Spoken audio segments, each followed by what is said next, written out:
ఇది వచ్చేసి అయితే మటన్ కర్రీ అండి. చూడండి మంచిగా గ్రేవీగా సాఫ్ట్గా ఇది ఎలా చేసుకోవాలో ప్రాసెస్ అయితే చూపిస్తానండి. చాలా టేస్టీగా అవుతుంది ఇలా చేసుకుంటే. చపాతీలు ఎంబడైనా వేడి వేడి బగారా రైస్ ఎంబడైనా చాలా మంచిగా ఉంటుందండి మటన్ కర్రీ.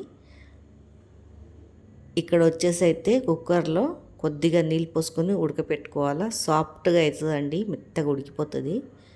4 విజిల్ పెడితే తర్వాత ఉల్లిగడ్డలు వేసుకోవాలండి.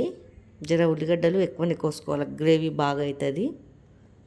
చాలా టేస్టీగా ఉంటుంది మటన్ కర్రీ. ఇలా చేసుకుంటే బిజీగా చేసుకోవచ్చండి. ఆనియన్ అయితే రెడ్గా అయిపోయాక అల్లం పేస్ట్ అయితే వేసుకుంటున్నాను. నా ఛానల్ ఎవరైనా ఫస్ట్ టైం చూస్తున్నట్టయితే లైక్ సబ్స్క్రైబ్ చేయండి, షేర్ చేయండి, సపోర్ట్ చేయండి. ఇక్కడ వచ్చేసేమో అల్లము పేస్ట్ 2 కలిపేసినాను కదండి.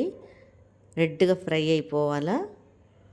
ఫ్రై అయిపోతేనే గ్రేవీ బాగా వస్తుందండి. కారము పసుపు వేసుకొని పచ్చివాసన పోయే వరకు వేంపుకోవాలండి.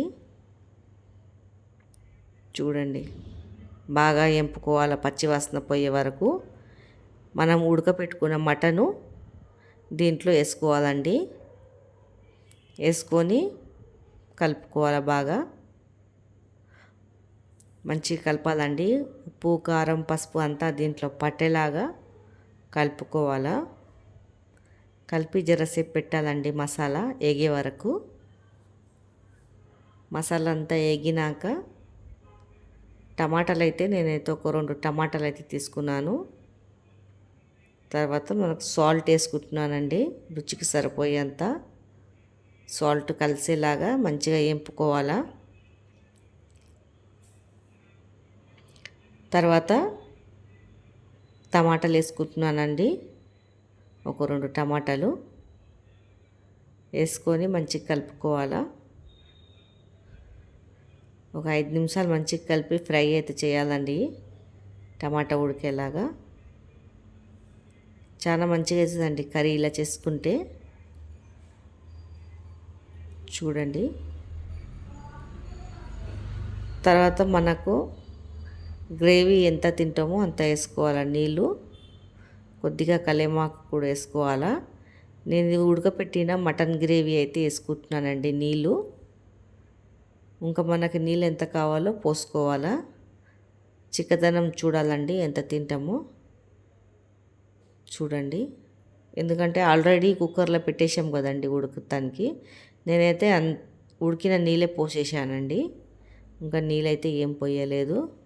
తర్వాత పట్టా లవంగ్ ఇలాచీలు రుబ్బి వేసేసుకున్నాను. కొద్దిగా చికెన్ మసాలా మటన్ మసాలా అయితే వేసాను. సూపర్ టేస్ట్ ఉంటుందండి మటన్ కర్రీ. చూడండి ఇక కొద్దిగా సేపు అయితే ఉడకనియాలండి మటన్ కర్రీని. మసాలాలంతా మంచిగా పట్టేలాగా గ్రేవీ మనకు చూసుకొని గ్రేవీ దగ్గర కావాలంటే పెట్టుకోవాలా. నేనైతే దగ్గర పెట్టానండి. కొత్తిమీర వేసుకొని దింపుకోవాలా. చాలా టేస్టీగా అవుతుందండి మటన్ కర్రీ ఇది.